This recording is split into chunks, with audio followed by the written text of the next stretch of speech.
पुराना खाना। माँ मुझे शादी नहीं करनी है। अब जानती हो मेरा किचन और कुकिंग दोनों से 36 का आंकड़ा रहता है। अरे बेटा तुम क्या जीवन भर में मेरे सीने पर मुंह पर बैठकर मुंह जलती रहेगी। अब तो रिश्तेदारी में सब पूछने लगे कि अदिति शादी क्यों नहीं कर रही। अब मैं क्या जवाब दूं सबको। हमारी लाडली को खाना बनाने में आफत आती है। मम्मी अगर आपको लोगों के पूछने से इतनी दिक्कत हो रही है ना, बता दो साफ साफ के नहीं बनता मुझसे किसी के लिए खाना। अरे भाई लड़की बनकर जन्म लिया है तो कोई जरूरी तो नहीं कि सबको कुकिंग करना अच्छी लगती हो। मुझे कुकिंग से सख्त चिढ़ है। बस बात खत्म। तेरे बात खत्म कह देने से बात खत्म नहीं होती बेटा। हर काम की उम्रें होती हैं। शादी तो सबको ही करनी पड़ती है। हाँ मैं शादी करने के लिए तैयार हूँ, लेकिन एक बात कान खोल कर सुन लो कि मैं शादी के बाद किसी के लिए 3 टाइम का खाना नहीं बनाने वाली। मुझसे बनेगा ही नहीं। मम्मी मैं सारी जिंदगी किचन में खड़े होकर खाना नहीं पका सकती। मैं कुछ नहीं जानती, बस मुझसे ये सब नहीं होगा। अगर मैं भी तेरी तरह जबान ही चला मैं 3 टाइम खाना नहीं बना सकती तो दोनों बाप बेटी भूखे मरते। जैसे मैंने अपनी सारी जिंदगी रसोई में तुम सबकी फरमाइश पूरी करके बताई है, तुम भी तैयार हो जाओ। हर लड़की को अपना घर बसाने के लिए कुछ त्याग करने पड़ते हैं। अदिति की माँ भी अब समझ चुकी थी कि अदिति इतनी आसानी से इसकी बात मानने वालों में से नहीं है, इसलिए अदिति को शादी के बंधन में बांधने के लिए उसकी माँ ने तरकीब लगाई। अदिति बेटा पिछले कुछ दिनों से काफी कमजोरी लग रही थी। मैंने डॉक्टर से सारे टेस्ट करवाए तो पता चला कि मुझे ट्यूमर है। बेटा अब मैं कुछ ही दिन की मेहमान हूँ। मम्मी ये आप क्या कह रही हो?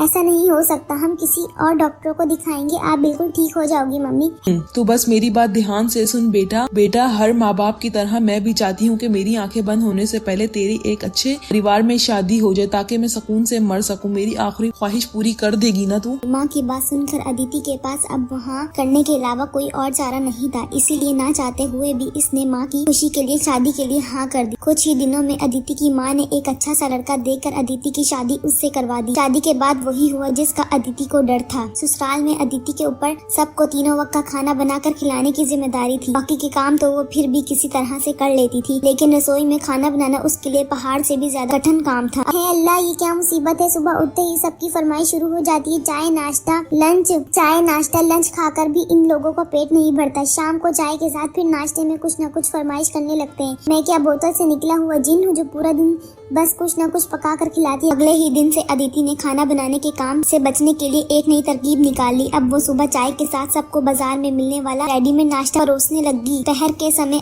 अरे अदिति बहू खाने का समय हो रहा है, बेटा कुछ बनाया नहीं तुमने? ऐसे कैसे नहीं बनाया मम्मी जी, मैंने तो सुबह नाश्ते के समय ही दाल बना दी थी। अभी चावल बना देती हूँ और सबको गर्मा गर्म खाना परोस देती हूँ। बेटा खाली दाल, मेरा मतलब है सब्जी नहीं बनाई। मम्मी जी आपने पहले बताया होता तो मैं सब्जी ही बना देती, लेकिन अब तो दाल बन चुकी है और आपको पता है ना दाल खाना सेहत के लिए बहुत फायदेमंद।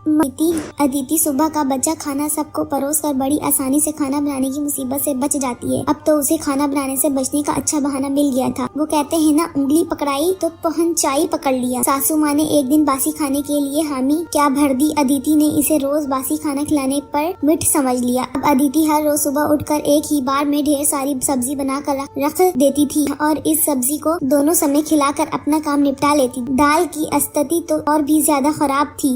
अदिति एक ही बार में ढेर सारी दाल उबाल कर रख देती और जैसे ही कोई दाल खाने की फरमाइश करता झट से तड़का लगाकर सामने पेश कर देती। अदिति का पति गोरू पहले भी इस बारे में इसे कई बार समझा चुका था, लेकिन इसके ऊपर किसी बात का असर नहीं पड़ रहा था। कुछ दिन बाद दीदी बेटा तुम्हारी चाची जी आने वाली हैं और वो ना 2-3 दिन रुक कर जाएंगी। तुम खाने नाश्ते का देख लेना बेटा और कुछ अच्छा सा बनाना। हाँ बेटा अदिति खाने में क्या बनाया है? अरे बेटा पर अरबी तो सुबह बनी थी ना। वो क्या है ना हमें अरबी से गैस बन जाती है, इसलिए मेरे लिए तो तुम थोड़ी सी दाल बना देना, मैं दाल रोटी खा लूंगी। अरे चाची जी आपको पहले बताना चाहिए था ना। आप चिंता मत करिए, मैं अभी दाल लेकर आती हूँ। चलो दाल के बहाने ताज़ा खाना तो मिलेगा। इसे कहते हैं लाठी भी नहीं टूटी और सांप भी मर गया। 2 मिनट बाद अदिति दाल कर डाइनिंग टेबल पर आ जाती। ये लीजिए चाची जी दाल। हाय अल्लाह अदिति बेटा ये कौन सी टेक्नोलॉजी है, दाल बना के लाई हो 2 मिनट में ही तुम्हारी दाल तैयार हो गई। अरे नहीं चाची जी, मैं तो बस ओवन में गर्म करके लाई हूँ। दाल 3 दिन पहले की है। अरे क्या बेटा वो क्या है ना, तो हमारी तबीयत थोड़ी सही नहीं लग रही। ऐसा करो खाना रहने दो, हमें तो बस 1 गिलास दूध दे दो। जी सारी चाची जी डर के मारे रोटी भी नहीं खाती कि कहीं कहीं ऐसा ना हो कि बहू रानी एक हफ्ते पुराने गूंथे आटे की रोटी बनाकर इन्हें खिला दे, इसलिए चाची दूध पीकर ही सो जाती। अगले दिन जी मुझे ना कुछ काम याद आ गया, अभी मैं चल रही हूँ, फिर आऊंगी। हाँ अरे लेकिन तुम तो 4 दिन रुकने वाली थी ना, क्या बात हो गई? कुछ नहीं जी कुछ नहीं, बस चलती हूँ मैं। चाची जी चाय तो पीती जाइए। अरे नहीं तुम अपनी चाय अपने पास रखो, पता नहीं कितने दिन पुरानी फ्रिज में बचा कर रखी होगी। अरे चाची जी अदिति के पास ही खिलाने की आदत से इतनी डर गई थी कि सुबह 6 बजे बिना कुछ खाए पिए ही वहाँ से 9-11 हो जाती। अदिति बेटा अब पानी सर से ऊपर जा रहा है, कभी कभार की बात अलग है कि सभी के घर में खाना बच जाता है जिसे लोग दूसरे समय खाकर खत्म करते हैं, लेकिन तुमने तो इसे ही अपना रवैया बना लिया है। तुम हर रोज जानबूझकर इतना खाना बनाती हो कि 2 वक्त में भी खत्म ना हो पाए। हम लोग तो तुम्हारे हाथ का बना बासी पुराना खाकर किसी तरह काम चला लेते हैं, लेकिन तुम मेहमानों के साथ भी ऐसा सलूक करोगी, ऐसे मुझे उम्मीद नहीं थी।